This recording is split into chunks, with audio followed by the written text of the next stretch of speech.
दोस्तों हो जाइए तैयार क्योंकि खेसारी लाल यादव का तीसरा होली सॉन्ग आप सबके बीच में बहुत ही जल्दी रिलीज होगा।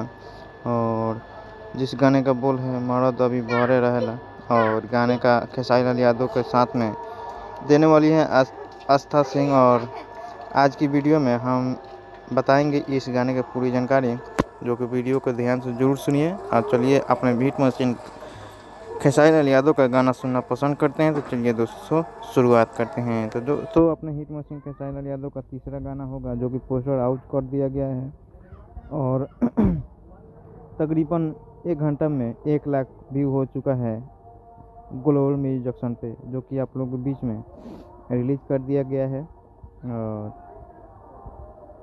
खेसारी लाल यादव का लिखे हैं गाने को विशाल भारती जी और संगीत दिए हैं आर्या शर्मा जी ने। दोस्तों दोनों आदमी काफ़ी हिट गाने को बनाए हैं और आस्था सिंह की जोड़ी आप सबको दिखाई देने वाली है इस वीडियो में। तो जाइए जाकर के देख सकते हैं। जब तक जय हिंद जय भोजपुरी।